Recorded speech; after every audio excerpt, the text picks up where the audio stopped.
Good morning po everyone. Good morning. Nandito po ako ngayon. Hanapin ko po yung address ng new employer ko po.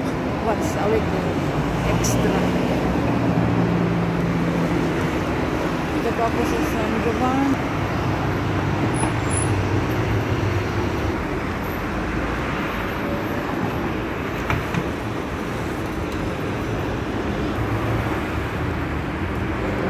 Ganda ng jacket, really ganda. Well guys, good morning po everyone. Good morning sa inyong lahat. Ako ay maghanap buhay po. Hanapin ko pong address ng kapatid ni Ogo po ng nag-refer niya po ako, kaya hanapin ko pong address.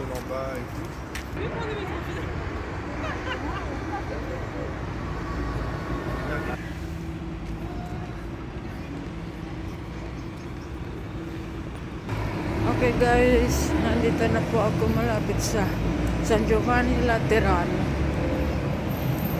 Dito daw ako magsakay ng autobus papunta po sa bahay niya.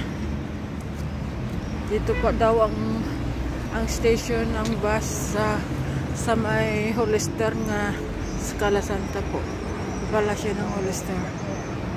San Giovanni. Ginagawa kasi ngayon San Giovanni na monumento.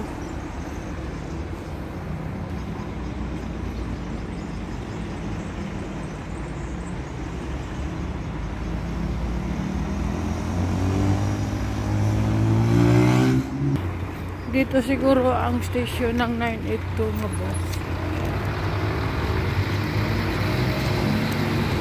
Ito po ang San Giovanni Laterano. Ginagawa po ang sa labas niya, sa garden niya. Ginagawa pong garden. Sabi. Ito dito siguro. Ito na po, nakita ko na ang autobus station po ng autobus. Kita ko na po. Ito instruction sa akin. Dito to ako sasakay. Hello guys. Nandito po ako nakasakay na sa autobus po. Dahil ito po yung skits na kapatid ni Ogo sa akin. Ito. May skits po ako papunta sa bahay niya. I-refer niya po ako dahil nangangailangan po ang kapatid niya ng tulong po na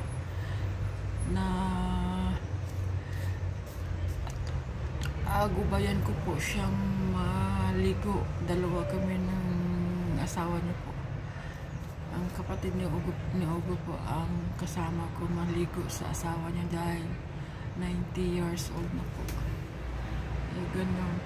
Ang kapatid ni Ogo is 85 years old lang, kaya 5 years difference po sila, kaya medyo mas matanda ito.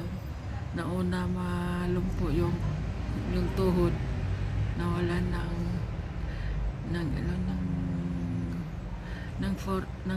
lakas yung niya, yung tuhod. Kasi sandal din yun, kaya yung tuhod medyo naging disabled po ng konti. Ganun po ang autobus sa sasakyan ko.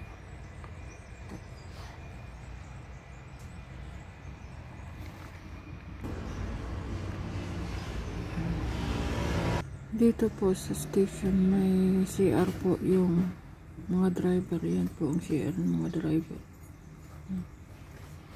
Pwede sila dyan mag-CR.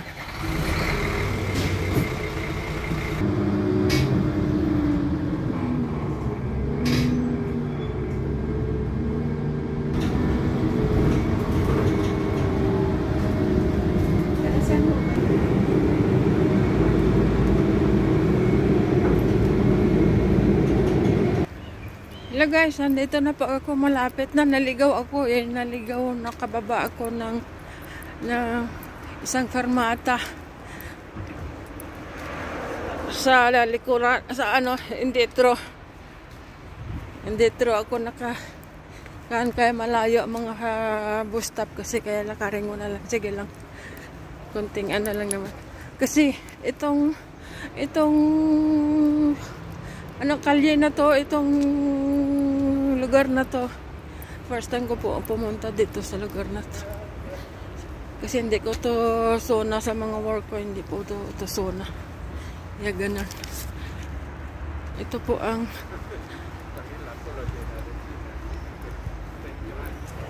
buti na lang may Pinay ako nakasabay sa bus. Nagkauwili kami kwentuhan. Buti na lang napakita ko sa kanya yung address. Yung address at saka street ng